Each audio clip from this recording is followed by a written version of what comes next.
Bueno, quiero invitarlos a abrir sus Biblias en el Evangelio de Marcos, en el capítulo número 5, y compartir con ustedes un pensamiento que se llama, o lo titulamos, Él oye lo que nosotros oímos.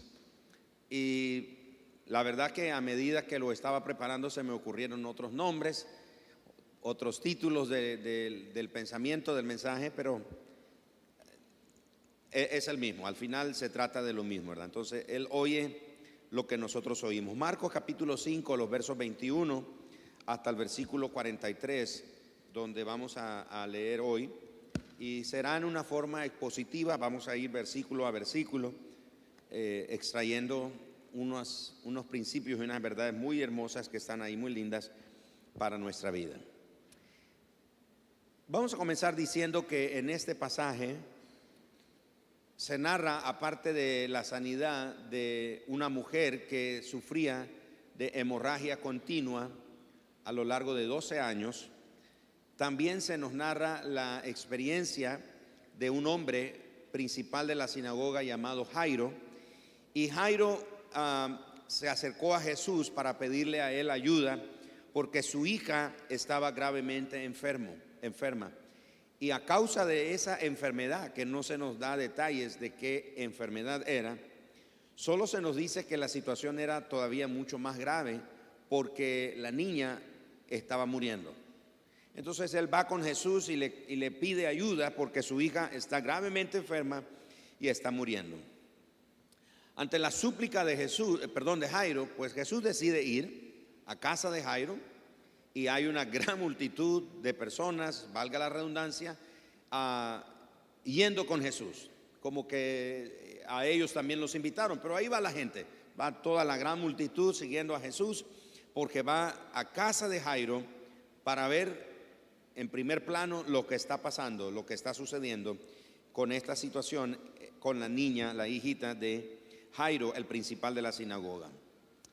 De hecho, Jairo era un hombre muy importante en la ciudad, no era cualquier hombre. Cuando la Biblia dice que era el principal de la sinagoga, quiere decir que él era un hombre que tenía una responsabilidad espiritual de preparar el ambiente de la sinagoga. O sea, cuando llegaba la gente a la sinagoga, Jairo tenía la responsabilidad de que el ambiente estuviera preparado, todo estuviera en su lugar, limpio. Él era un líder, era una persona que en cierta forma él llevaba el rol a qué sacerdote o a qué levita o doctor de la ley le correspondía leer una porción de la escritura, por dónde debían de leer, dónde comenzar, etcétera, etcétera. Entonces era un hombre que por esas funciones que tenía espirituales, era un hombre que tenía una responsabilidad espiritual muy importante en la ciudad. Y no era común que un judío se pusiera de rodillas delante de un hombre, porque el hecho de que alguien se postrara delante de otra persona era indicio de que estaba reconociéndolo en cierta forma con algún tipo de deidad o algún tipo de divinidad. Entonces las consecuencias que Jairo iba a tener que pagar por causa de haberse postrado delante de Jesús eran muy altas. El precio iba a ser muy alto, de burla, de menosprecio, de señalamiento, porque ¿cómo es posible que un principal de la sinagoga se postre delante de este joven nazareno que se cree el Hijo de Dios, que hace milagros y se pronuncia como que Él es Dios porque perdona pecados, etcétera? Entonces la connotación era muy importante, era algo que no podía pasarse por alto. Y Jairo, a pesar de eso, se postra delante de Jesús y le pide ayuda por su hija. En el transcurso, en la marcha, el relato bíblico nos narra que en ese momento alguien toca a Jesús en una forma que Jesús se da cuenta que el toque de esta persona no es un toque de curiosidad. Quiero ver qué se siente tocar a Jesús. No, es alguien que toca a Jesús y él se detiene y comienza a ver alrededor y preguntar: ¿quién me tocó?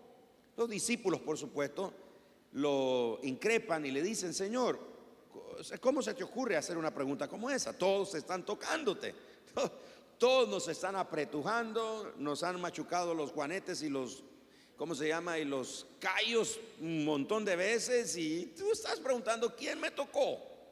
Y Jesús dice, no, es que no es un simple toque, no es alguien que se acercó para un selfie y así, ¿verdad? Decir, ay, me tomé una fotografía con Jesús.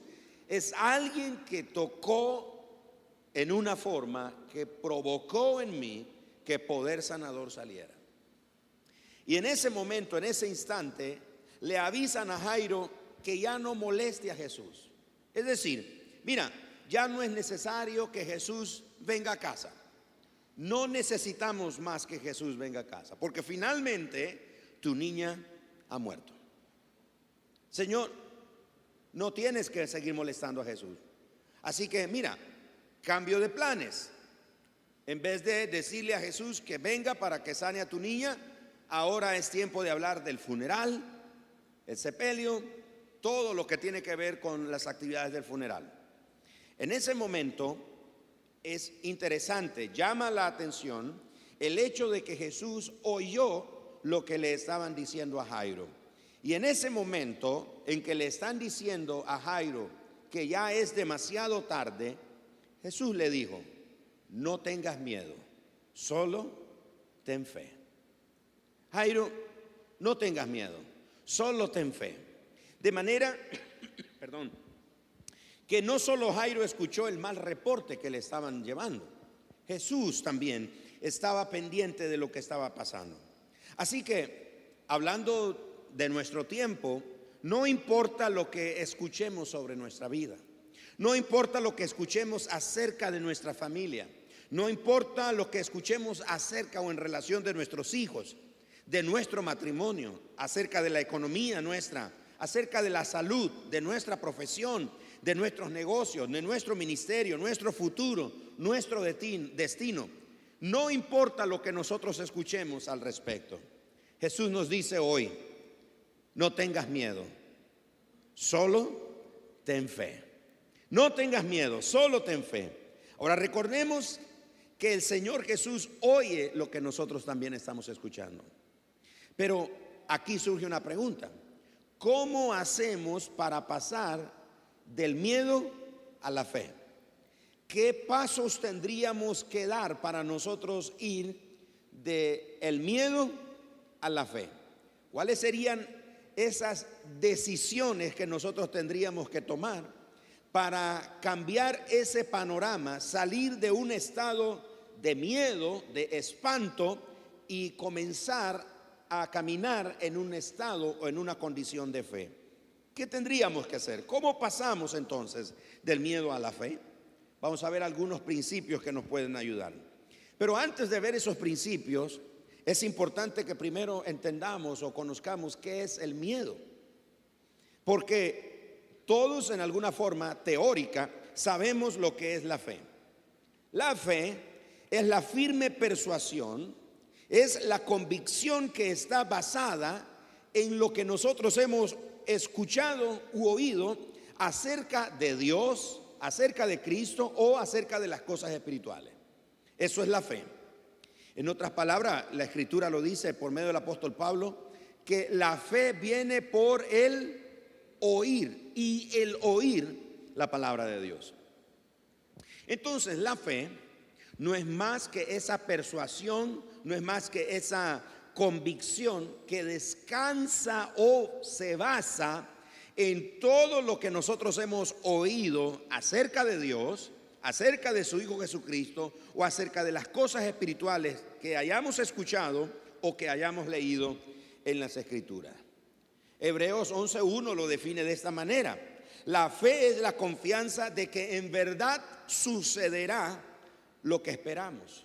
Es lo que nos da la certeza de las cosas que no podemos ver. Eso es la fe. Ahora, en términos teóricos, todos entendemos, aceptamos lo que significa la fe. Pero va a llegar un momento en nuestra vida cuando la fe va a tener que dejar de ser teórica y la vamos a tener que poner en práctica. Llegará un momento en nuestra vida, o puede ser que algunos de ustedes hoy están en ese punto donde tienen que poner su fe en práctica. ya sabe la definición, ya conoce lo que significa la fe, pero tiene que poner en práctica la fe. Entonces todos entendemos muy bien lo que es la fe. Veamos ahora lo que la Biblia nos dice acerca del miedo. Esa palabra miedo viene de un vocablo hebreo que se llama, griego, que se llama phobos, F-O-B-O-S, de donde viene la palabra fobia. ¿Cuántos aquí tienen algún tipo de fobia? Tienen fobia a la oscuridad, a la soledad, a las alturas. Yo conozco gente que no le da miedo ir en un avión, pero le da miedo subir en un ascensor. Y un avión va más alto que un ascensor. Estaba yo en la ciudad de Valencia, en Venezuela, hace un par de años, y me hospedaron en un hotel bien alto. Quedé en el piso número 18. Dice, ay Dios mío, y subo ahí a ese ascensor y sube ese ascensor. Y en uno de los días que estaba ahí usando el ascensor, porque imagínense bajar 18 pisos en la escalera, y que nos quedamos encerrados en el ascensor.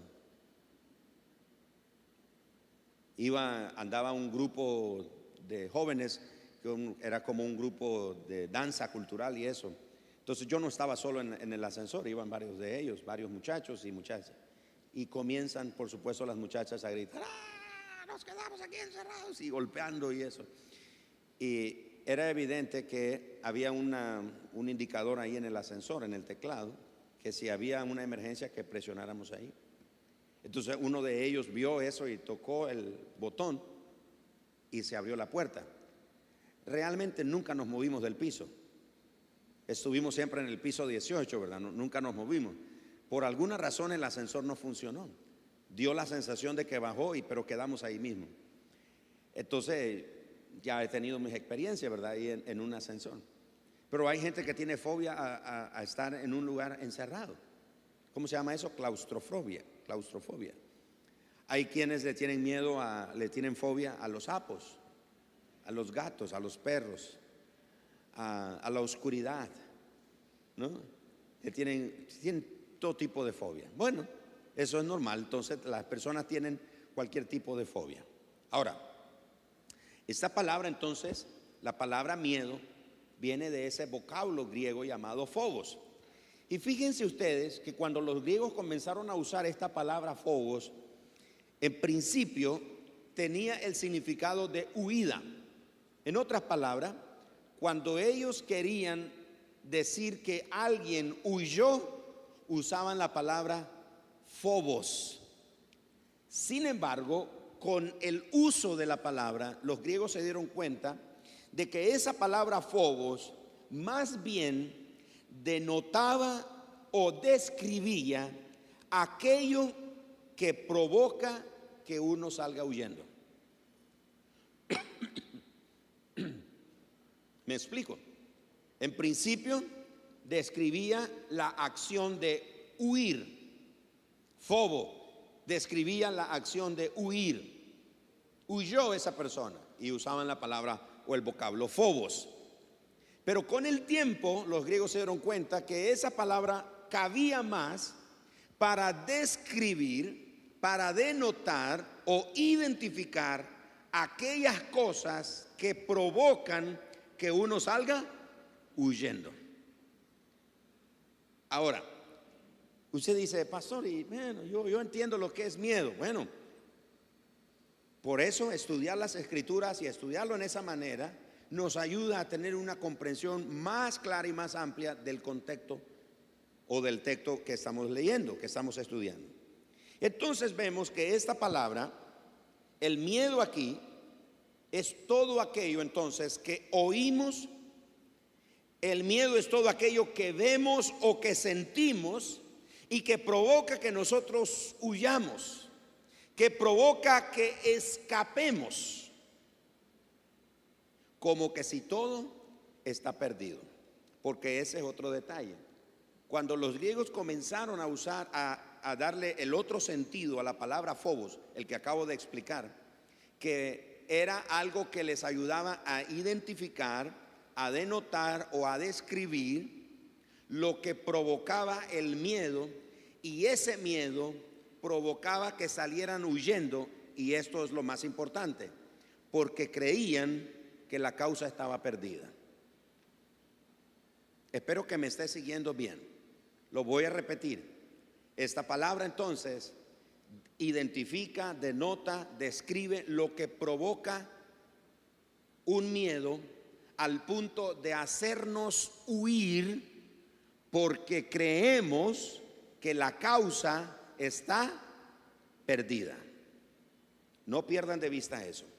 De manera entonces que para nosotros en este tiempo el miedo resulta ser todo aquello que oímos, que vemos o que sentimos y que provoca que nosotros salgamos huyendo, pensando que todo está perdido.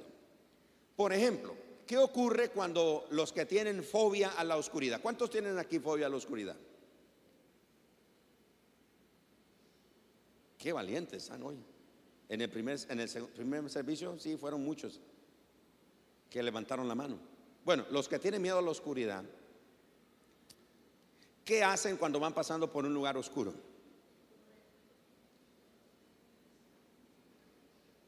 Aparte de persinarse, encomendarse, orar, hacer una oración y pedirle al ángel de la guarda que lo proteja, qué sé yo, ¿sabe lo que hacen? Aligeran el paso. Vámonos deprisa.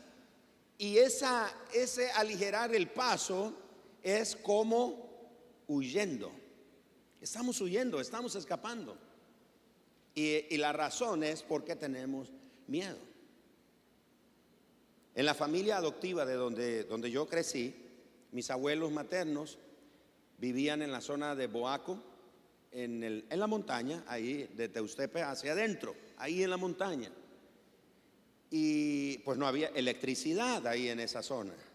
Y en los tiempos de vacaciones o alguna fecha particular cuando íbamos, yo recuerdo ya caída la noche a mi abuelo, que se llamaba Amado, así se llamaba él, Amado, era muy amado, se le ocurría contar sus historias de miedo. Y el caballo con el jinete sin cabeza, y la Llorona, y una muy famosa que él nos contaba, la cegua. ¿Alguno de ustedes oyó hablar de la cegua? Entonces él nos contaba que la cegua aquí, que la cegua allá, que lo seguía, que una vez se peleó con ella, que le dio un machetazo y aquí, allá, y que dice que a veces lo seguía en la noche cuando él venía, lo seguía en la noche y le silbaba y cosas así, y cuando él sentía que se reía de él a tantas cuadras y tiraba una gran carcajada, así, ¿verdad?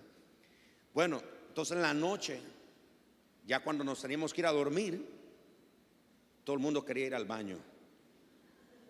Pero en el baño, ahí en el campo, pues no son como los baños que tenemos aquí nosotros en la ciudad. Encendemos la lámpara y vamos al baño, etcétera. Pero eso eran letrinas. En la montaña no hay electricidad, está todo oscuro. Ahora es interesante que las mujeres, ¿vieron ustedes mujeres cuando van al baño? Dice una, voy al baño, ¿quién me acompaña? Y todas en la mesa dicen, sí, vamos todas, y se van todas al baño. Usted nunca ha visto a un hombre decir, voy al baño, ¿quién me acompaña? No, pero en ese caso sí. Yo necesito ir al baño, ¿quién va a ir al baño?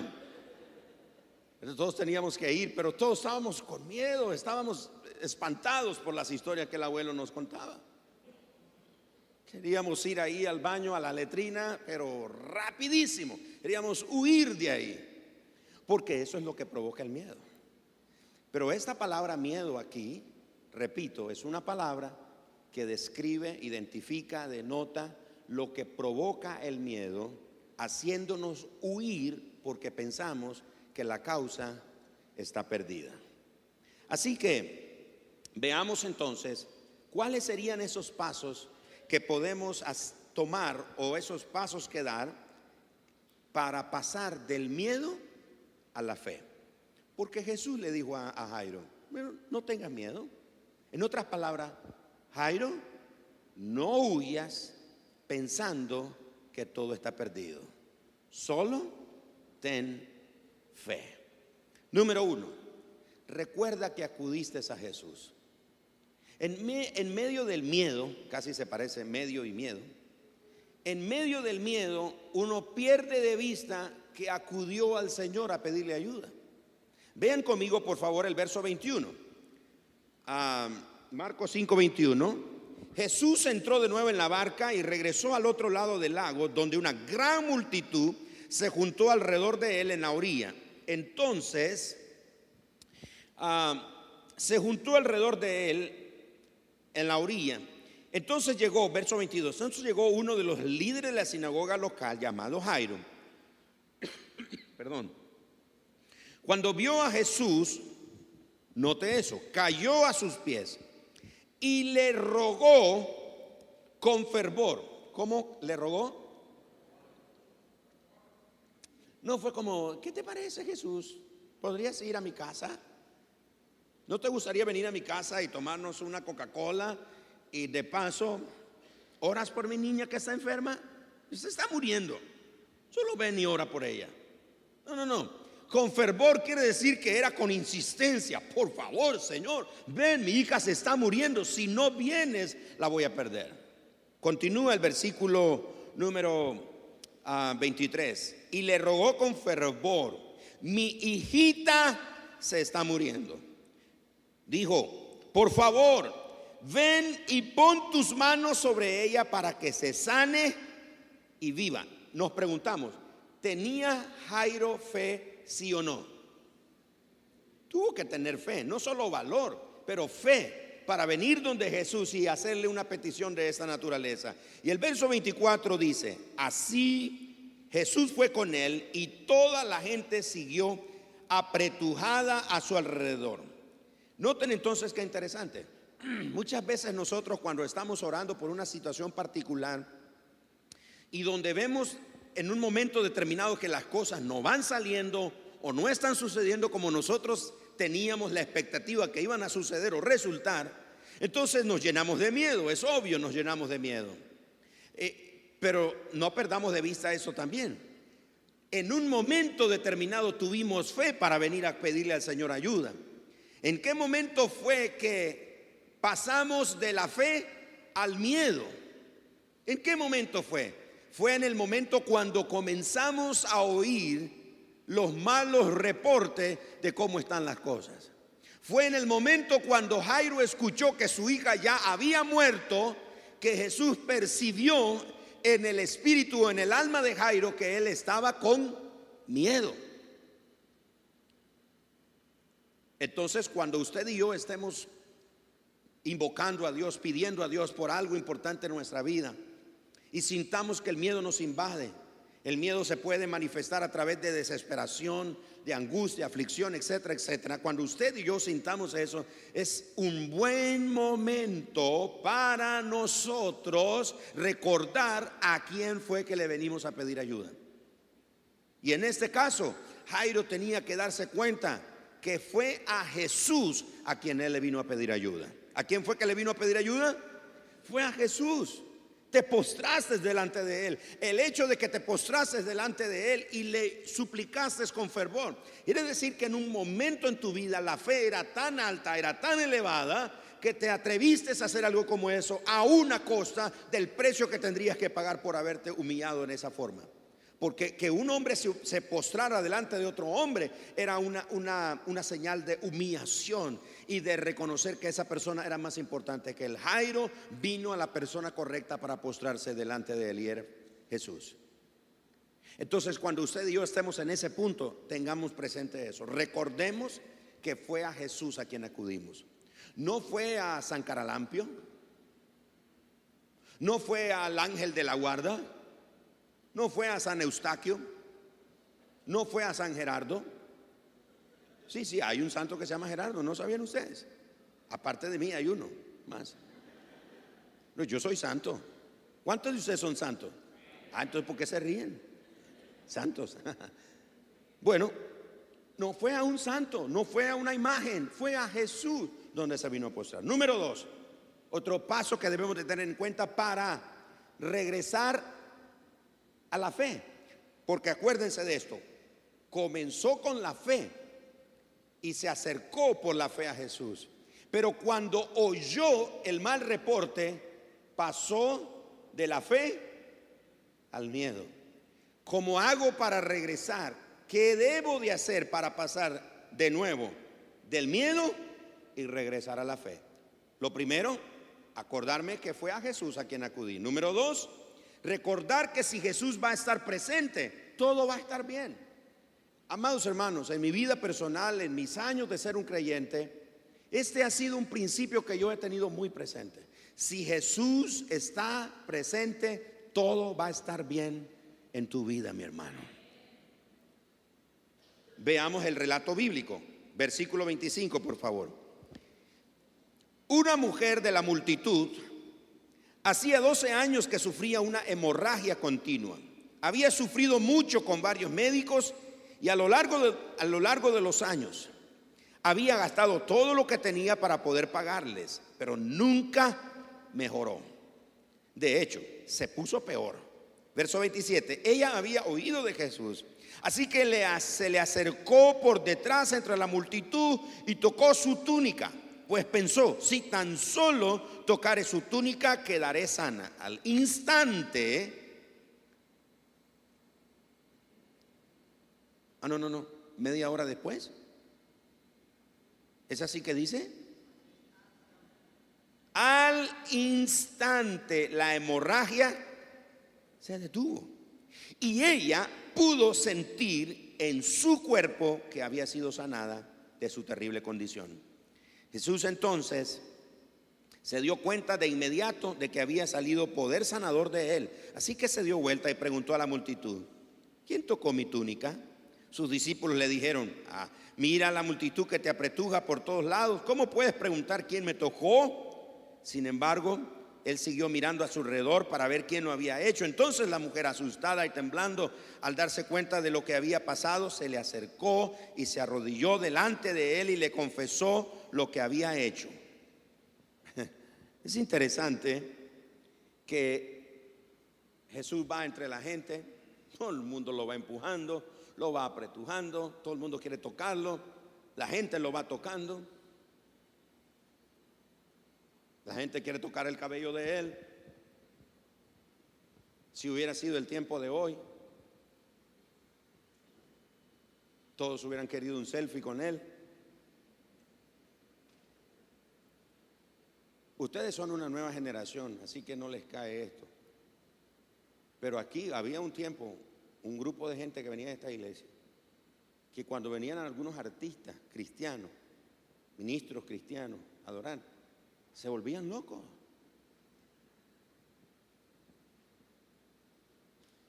Uno hasta con un yeso, con el brazo enyesado, que le pusiera el autógrafo en el yeso. Alguien me pidió mi lapicero y nunca me lo regresó.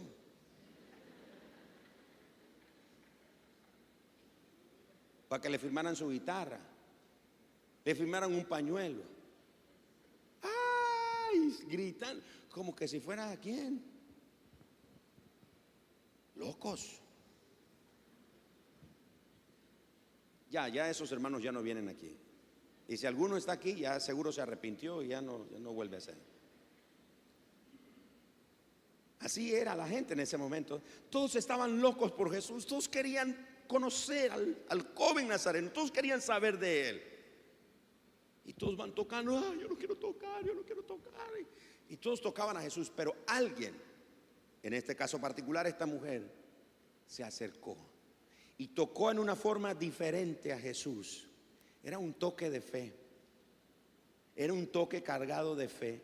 Era un toque cargado de esperanza. Y esta mujer fue y tocó el borde de la vestidura. Y al instante Jesús supo que poder sanador había salido de él. Y se detiene. Y Jesús pregunta, ¿quién me tocó? Y no fue como en un tono de enojo. ¿Quién fue el que se atrevió a tocar mi vestidura? No fue así. Fue en un tono indagatorio.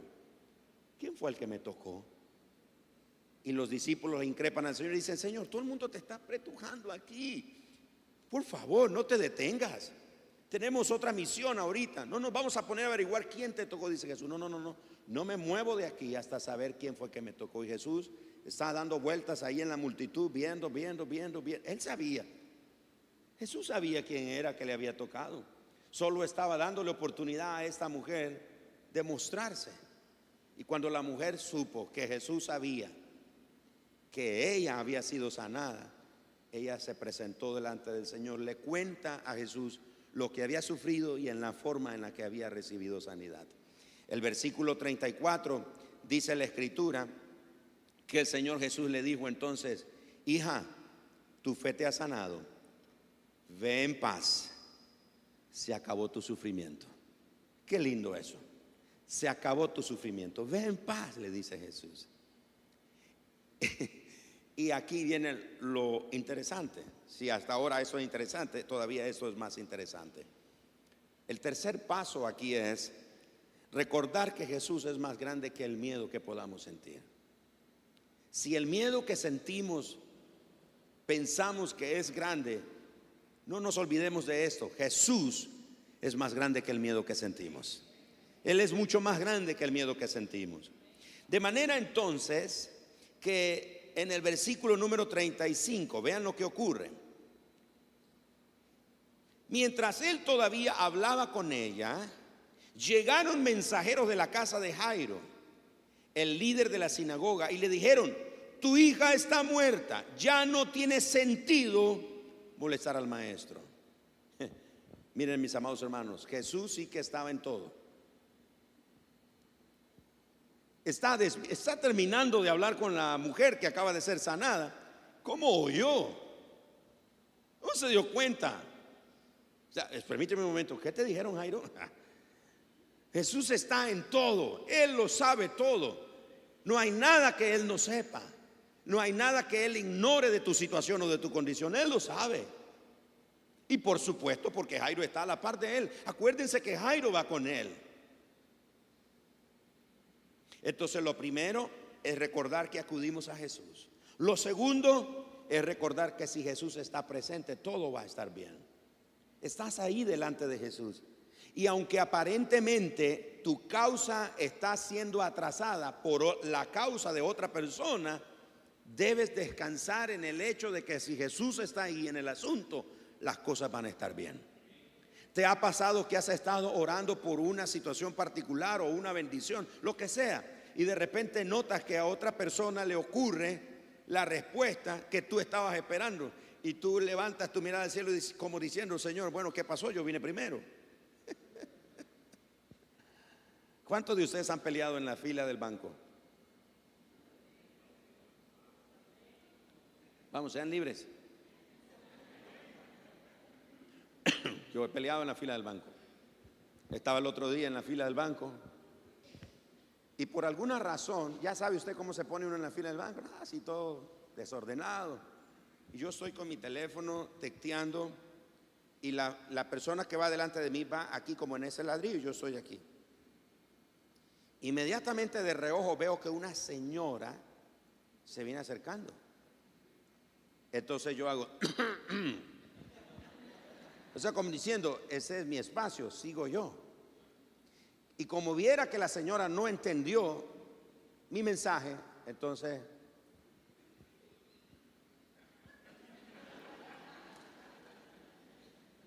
yo tenía que pelear mi espacio. Yo iba en la fila. Distinto hubiera sido: Señor, ¿me deja pasar? Tengo una prisa, una emergencia. Posiblemente le decía: no, haga fila, yo vengo también con una emergencia. No es cierto. Pero yo estoy ahí peleando mi espacio en la fila, al igual que muchos de ustedes. Es más, algunos de ustedes lo hicieron esta semana, el viernes para ser exacto.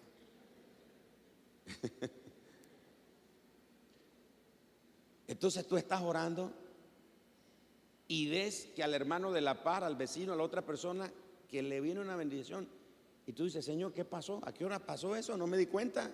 Yo era el que seguía en la fila. ¿A qué hora se me metió ese hermano? Se me coló. No me di cuenta a qué hora ese se metió. Y aquí está Jairo en una situación similar. O sea, Jesús, yo vine a ti para pedirte un milagro, un favor por mi hija que está muriendo. Y tú estás aquí, aleluya, gloria a Dios, celebrando la sanidad de una mujer y mi hija se está muriendo. De nuevo, si Jesús está presente, todo va a estar bien. Repítalo después de mí, si Jesús está presente, todo va a estar bien. De manera entonces que nos llega al tercer punto aquí que estamos hablando, que Jesús es más grande que nuestro miedo. El verso 35 dice entonces que mientras él todavía hablaba con ella, llegaron mensajeros de la casa de Jairo, el líder de la sinagoga, y le dijeron: tu hija está muerta, ya no tiene sentido molestar al maestro. Jesús oyó lo que decían y le dijo a Jairo: cuánto lo siento, Jairo, mi más sentido pésame, Jairo. ¿Qué? ¿Cómo? Eres Jesús y me dices que lo sientes mucho que mi hija ha muerto. No, no fue eso que Jesús dijo. El verso 36 dice: no tengas miedo, solo ten fe. ¿Y qué dijimos que es el miedo?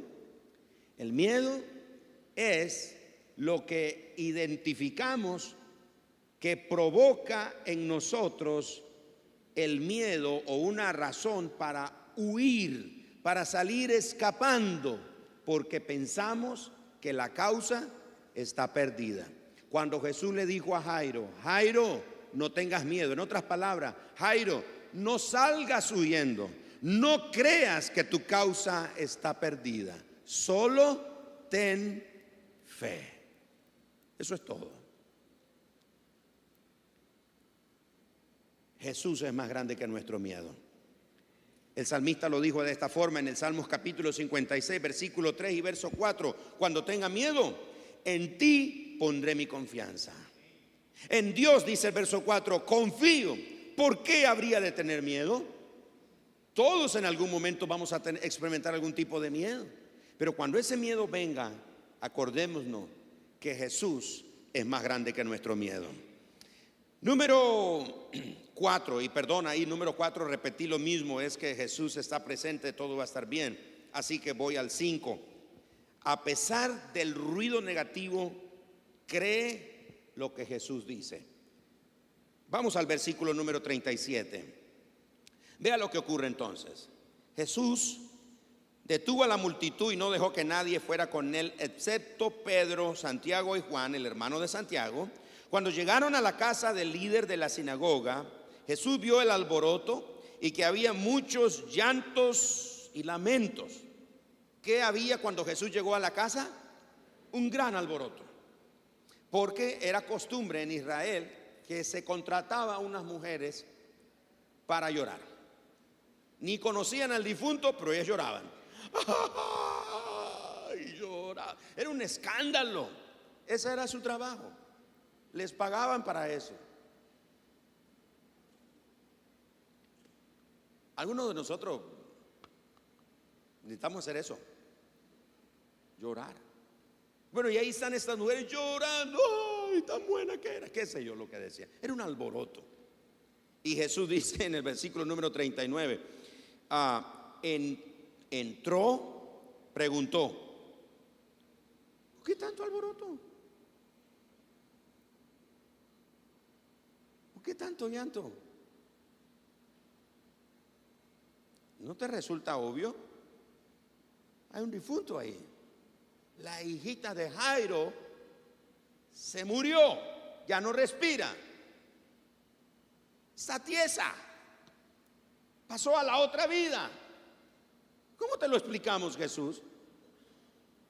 Preguntas: ¿por qué tanto alboroto? ¿Por qué tanto llanto? Y nota lo que dice el versículo 39 al final: la niña no está muerta, solo duerme.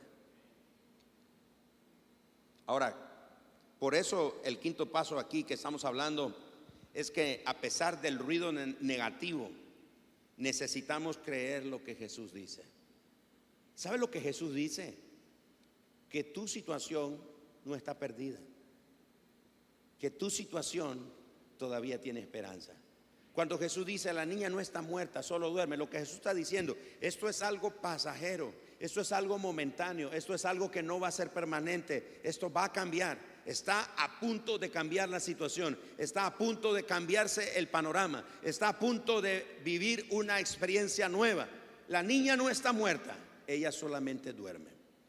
Algunos de ustedes que sus niñas están muertas, y me refiero a sus anhelos, sus expectativas, sus sueños, sus esperanzas, sus peticiones, sus situaciones, lo que sea, no sé. Usted sabe a lo que puede aplicar ese término, la niña está muerta. Pero el Señor te dice este día que tu niña no está muerta, que tu niña solamente duerme, que es cuestión de tiempo para que ella despierte, que es cuestión de tiempo para que ella se levante, que es cuestión de tiempo para que ella continúe con su marcha, que es cuestión de tiempo para que ella retome su jornada, que es cuestión de tiempo para que todo sea una situación diferente, es cuestión de tiempo para que las cosas no continúen iguales. Es cuestión de tiempo. Jesús dice, la niña no está muerta, solo duerme.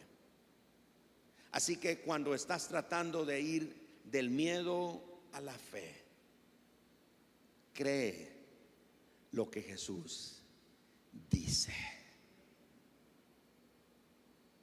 Finalmente, número 6. Prepárate para asombrarte por lo que Jesús hará.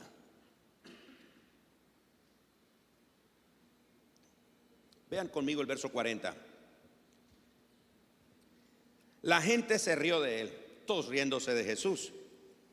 Pero él hizo que todos salieran y llevó al padre y a la madre de la muchacha y a sus 3 discípulos a la habitación donde estaba la niña. La tomó de la mano y le dijo, Talita cum. La versión del 60 dice Talita cumi. Talita cum, que significa, niña, levántate. Entonces la niña, que tenía, ¿cuántos años tenía la mujer de padecer? Interesante.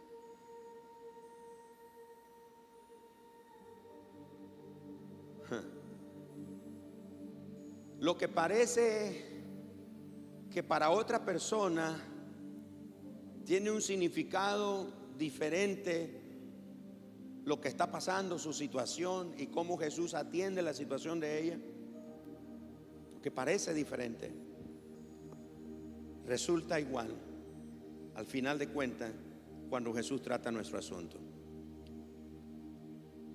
Ese día Jesús trató 2 asuntos que estaban relacionados con igual número de años. Una mujer que por 12 años sufrió. Es decir, que en un doble sentido o en doble propósito, Jesús regresó a la vida a 2 personas. Mientras la niña de Jairo crecía y cumplía su primer año, la mujer empezaba a padecer su primer año de flujo, de sangre. La niña cumplió sus 2 años y la mujer llevaba sus 2 años. 5 años, y esa mujer había gastado todo su dinero, le iba peor, dice la escritura.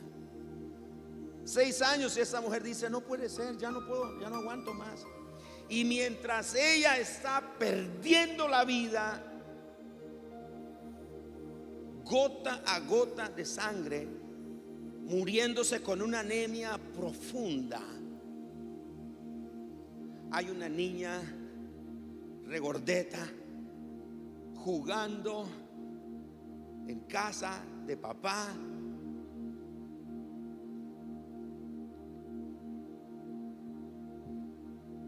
Diez años. Y la hija de Jairo le cuenta un día a su papá: papá, fíjate que el niño Y ahí del otro lado me tiró un beso. Y Jairo dice: ¿cómo que pasó? ¿Cómo es eso? ¿Cómo es eso? Vamos a sacar las cuchachas ya. Y esa mujer, 10 años de sufrir, 12 años. Y mientras esta mujer con 12 años de padecer la enfermedad dice: mi última opción es probar a Jesús. Y quiero invitarlos para que no se pierdan el servicio de 8 de octubre, porque hay una segunda parte en este mensaje. Dice: ¿por qué el 8 de octubre? Tienen que esperar, aguántense. Pero 8 de octubre hay un mensaje relacionado con eso. Y esta mujer dice: es mi única opción. Pero no era su única, no era su última opción, era la única opción que ella tenía. Jesús era la única opción que tenía. Ella lo vio como su última opción. Jesús era su única opción. Y el momento en que esa mujer recuperó la vida, la hija de Jairo la estaba perdiendo. Señor, ¿qué pasó aquí? ¿Qué pasó? Se te salieron las cosas de control. Señor, no debía de ser al revés, que se muera la enferma y que quede viva la que está sana, la que está empezando la vida. Esta mujer no nos dice la Biblia cuántos años tenía, solo dice que tenía 12 años de padecer. Entonces el sentido humano lógico nos dice que se muera ella. Ella está más próxima a morir. La niña está empezando la vida. Si Jesús está presente, todo va a estar bien.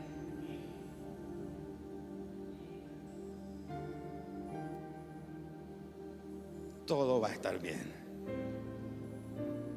Eso es lo que podemos aprender de una situación como esa, donde aparentemente una persona está, bueno, no aparentemente, de hecho regresó a la vida.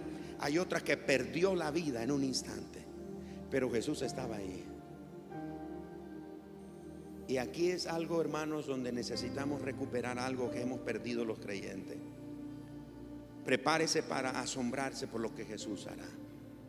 Dice el versículo número 42: entonces la niña que tenía 12 años, media hora después que Jesús oró, ¿así dice?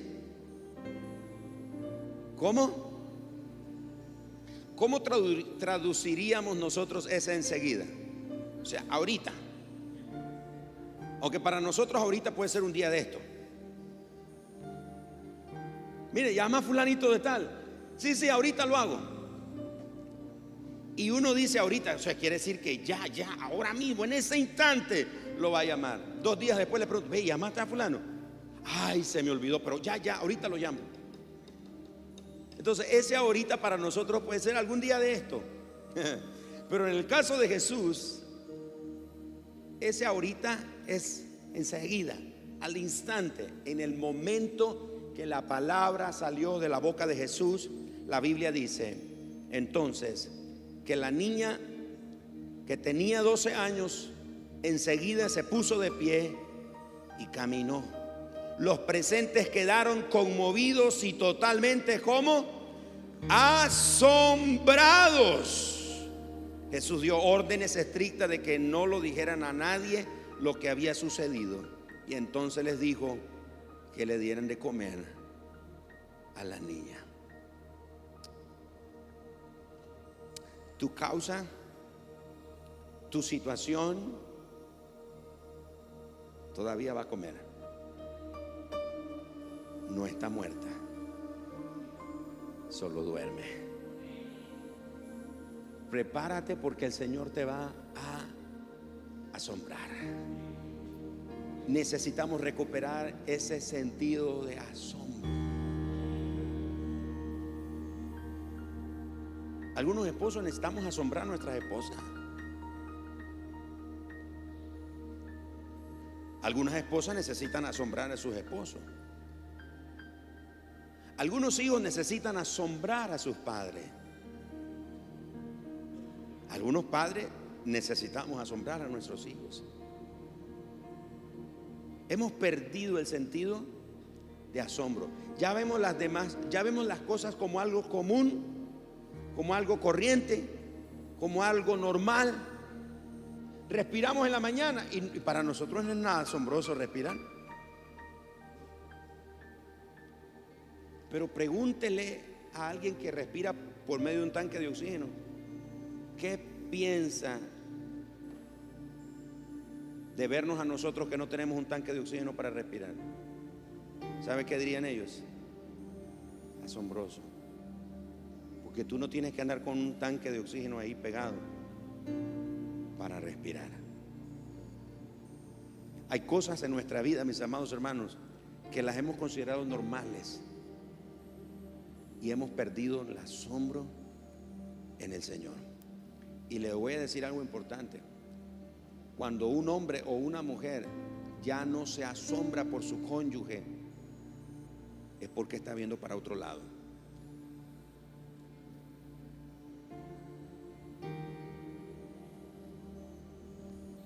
Si un marido ya no le asombra a su esposa, ya no le impresiona, ay, qué bonita, y la ve, normal, quiere decir que está viendo para otro lado. Cuando una esposa ya no le asombra a su marido, ay, qué panzón.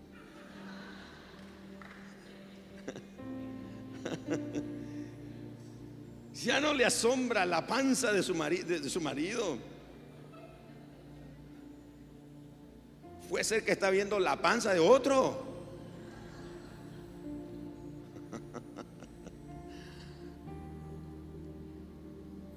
Cuando las cosas que ocurren en nuestra vida ya no nos asombra y sabemos que es Dios, ¿sabe qué sucede? Quiere decir que estamos poniendo nuestra confianza o esperando que otra cosa sea lo que nos asombre. Ay, ojalá que me asombre. Anoche veníamos de una iglesia anoche. Y le digo a Gerald, pon ahí el radio, la pelea. Por cierto, perdió Chocolatito, qué barbaridad. Vamos a tener que hablar con él. Pero bueno, ese es mensaje por otro día. Y le digo a Gerald, pon el radio ahí para oír la pelea. Y ahí pone la radio y dice, envía al 5712, no sé qué cosa, la palabra tal, y gane 500 córdobas de recarga y no sé qué, decía el locutor. La gente a veces tiene esperanza, tiene expectativa. Yo veo anuncios en la televisión, la tómbola electrónica, marque el número tal y se puede ganar 20,000 córdobas. Todos los hermanos ya marcando. Algunos de ustedes están marcando seguro. Y ahí lo voy a oír. Ah, mira, es el hermano. ¿Y por qué la gente manda la palabrita? Yo no sé qué palabra es la que tienen que mandar, alguna palabra, alguna frase. Porque la gente está esperando que la tómbola los asombre. ¿Qué te asombra? Si las cosas que Dios hace, las cosas que Dios te da, ya no te asombran, quiere decir que estás viendo para otro lado, estás confiando en otra cosa que no es Dios. Pero si quieres venir del miedo a la fe, prepárate, porque el Señor te va a asombrar. Jesús lo dijo, la niña no está muerta, solo duerme. Y va. Hermana Iris, acuéstese aquí.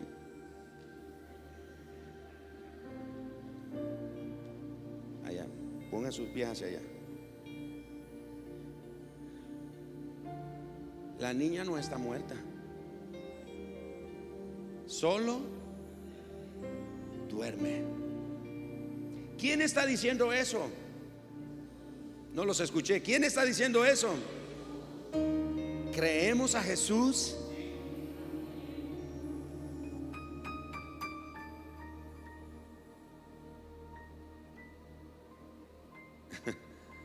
Si hubiéramos sido algunos de nosotros los predicadores de este tiempo, hemos dicho, llamen por favor a todos los canales de televisión porque voy a hacer un milagro. Estoy a punto de hacer un milagro.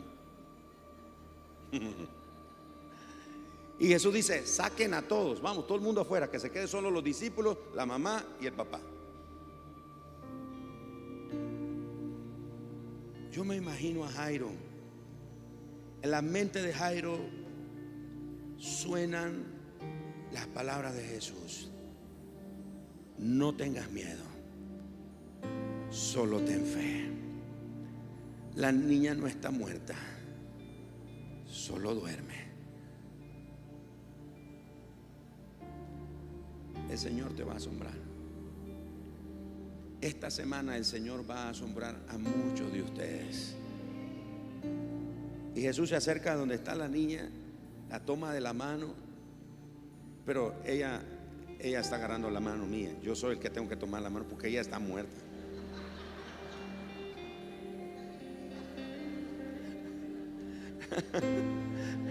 Entonces Jesús se acerca, toma la mano de la niña y le dice: Talita cum,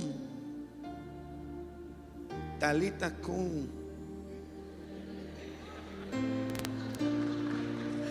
Y al instante la niña se levantó. Gracias, hermana Iris.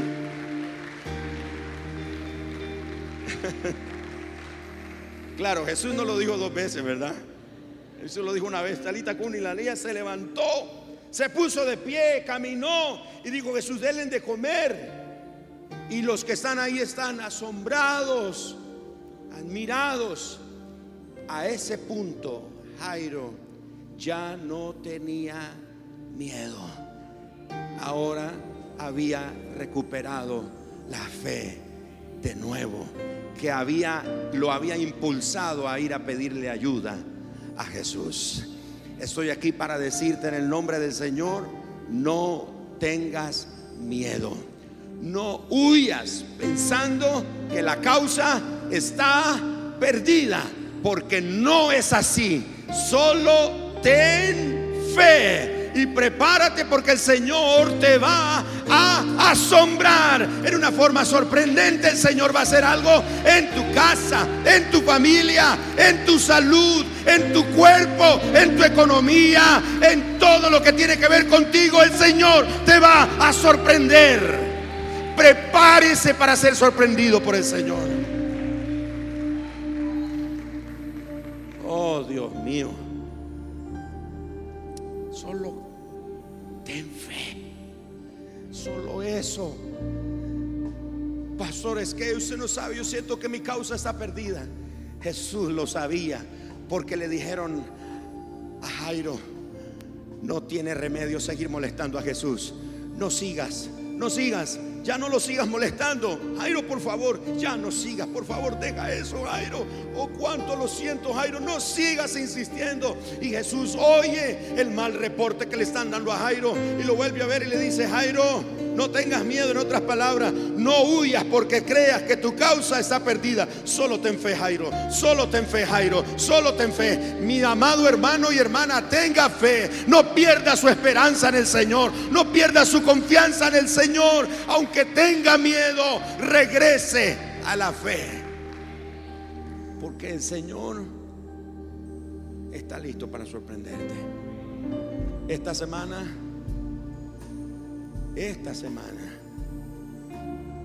vive el Señor en la presencia de quien estamos este día.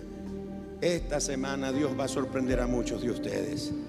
Antes que termine el mes de septiembre, Dios va a sorprender gente aquí en cosas que ha estado esperando. Te ha tocado años, has estado esperando años. Será en cuestión de días que Dios va a hacer algo. Será en cuestión de días que el Señor va a hacer algo. Algunos de ustedes, antes que termine el 2017, antes que termine este año, Dios te va a sorprender. Has estado con miedo, has estado a punto de huir. Algunos de ustedes han estado cavilando en su mente: me voy para Costa Rica, me voy a los Estados Unidos, me voy a Honduras, me voy para El Salvador, me voy por otro lado, porque aquí las cosas no se ven bien, las cosas no se están viendo, no sé, el panorama no se ve nada bueno, las cosas no se ven nada favorable. El Señor te dice: no tengas miedo, no huyas pensando que tu causa está perdida. Nada está perdido si lo traes delante del Señor. Una vez que pones tu causa en las manos del Señor, nada está perdido. Una vez que traes tu causa delante del Señor, nada está perdido en las manos del Señor. Le vamos a dar un aplauso al Señor esta mañana.